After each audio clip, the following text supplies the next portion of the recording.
That's right, Christian. The project is called the Community Leadership Project, and it's giving North Preston residents a chance to highlight changes that are needed to secure the future of their community.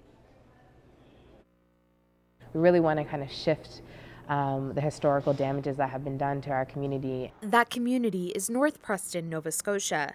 The Leadership Project aims to get residents to discuss changes that are needed in the community. When that information gathering stage is complete, a document will be presented to other communities and government in hopes for a change in current policies. Tracy Thomas is the manager of race relations for the province. Well, the Preston community historically has been marginalized, and we thought it would be great to start at one of the oldest African Nova Scotian communities to see what issues they have. Thomas says one of the biggest issues highlighted so far is the lack of access children have to educational resources when it comes to the history of their community. We're working with the community really intensely to bring together intergenerational leaders to learn about the history of what happened here and how does that relate to the future.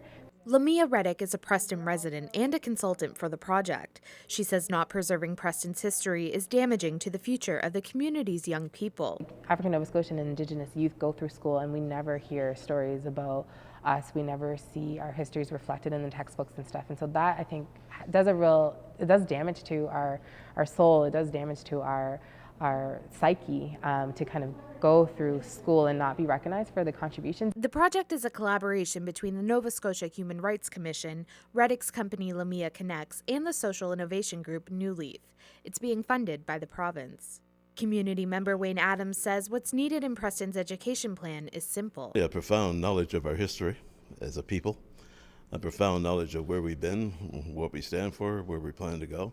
Another issue highlighted is the increasing number of people moving out of the community because of issues surrounding land title. Because of the way land was allotted by the Crown in the 1800s, many residents are faced with losing family land even today.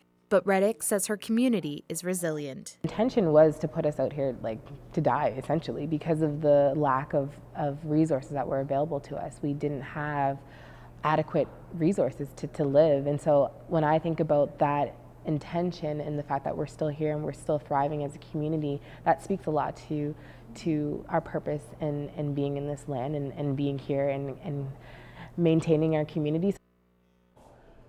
Other issues the community hopes to highlight in the project is dependable transit, unemployment, and better supports for mental health. Reddick says the document will be ready to present to policymakers and government by late April. Christian?